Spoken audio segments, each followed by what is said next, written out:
Jambo na karibu tena mtazamaji wa The World News katika kipindi hiki cha ulimwengu wa siasa. Mimi ni Adam Hussein. Waziri wa mambo ya nje wa Israel Bwana Gideon Saar amefanya ziara huko nchini Ujerumani kukutana na mwenzake Waterful, huku makumi ya raia wakiandamana nje ya jengo la ofisi ya shirikisho la Wizara ya mambo ya nje huko Berlin kupinga vitendo vya Israel katika ukanda wa Gaza. Waziri wa mambo ya nje wa Israel Gideon Saar akizuru mji mkuu wa Ujerumani. Waziri huyo wa mambo ya kigeni wa Israel Bwana Saar amekutana na mwenzake Ujerumani Johann Wadephul mjini Berlin siku ya leo Alhamisi, siku moja baada ya Wadephul kuahidi kwamba Ujerumani itatuma silaha zaidi kwa Israel licha ya kuongezeka kwa wito wa kimataifa wa kuwekewa vikwazo vya silaha. Asubuhi wanadiplomasia hao wawili wakuu wamepangwa kuweka shada la maua kwenye kumbukumbu ya mauaji ya Holocaust ya Berlin, ambayo ni kumbukumbu ya mauaji na mateso kwa Wayahudi barani Ulaya chini ya utawala wa Kinazi wa Ujerumani kuanzia miaka 1933 hadi mwaka 1945. Ziara hiyo rasmi ya Gideon Saar itahitimishwa kwa mkutano wa pamoja na waandishi wa habari katika Wizara ya mambo ya nje mapema siku ya leo alasiri. Mashirika kadhaa ya haki za kibinadamu na mashirika yasiyokuwa ya kiserikali yanafanya maandamano mbele ya wizara hiyo na kupinga vikali vitendo vya Israel katika eneo la ukanda wa Gaza ambavyo vimesababisha vifo vya maelfu ya watu na kusababisha mgogoro wa kibinadamu katika eneo la Palestina.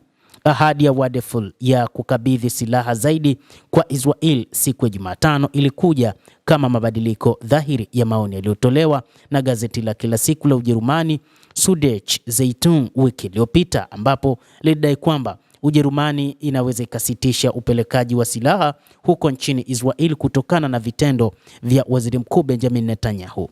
Hapo awali alipendekeza kwamba shehena zaidi ya silaha kwa Israel zingetegemea mapitio ya serikali kama hatua za Israel huko Gaza zinafuata sheria za kimataifa za kibinadamu.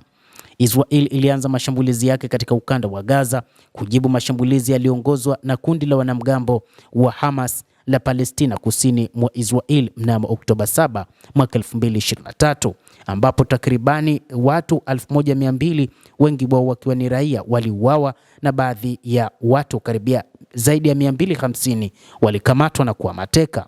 Nchi hiyo sasa inakabiliwa na shinikizo la kimataifa la kusitisha operesheni zake za kijeshi kwa kuzingatia hali ya ukiwa ya kibinadamu.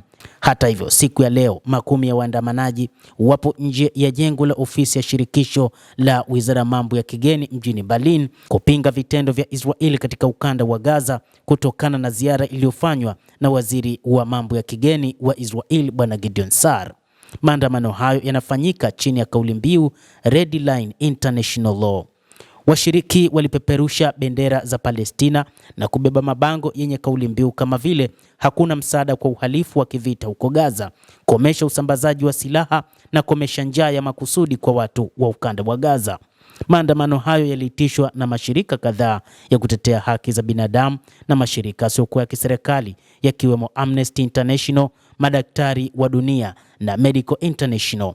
Mtaalamu wa Mashariki ya Kati kutoka Amnesty International, Kaja Mula, alisema kabla ya maandamano hayo kwamba ziara ya Saar ilikuwa fursa nzuri, hata ikiwa imechelewa sana, kutangaza utekelezaji wa matokeo ya halisi ya kisiasa. Ujerumani inapaswa kusimamisha usafirishaji wa silaha na zana za kijeshi.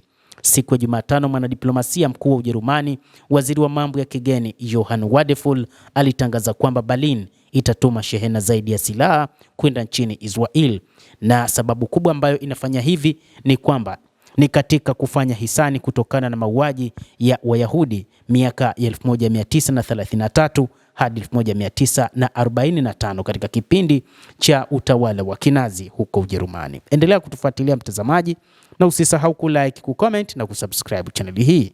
Naitwa Adam Hussein.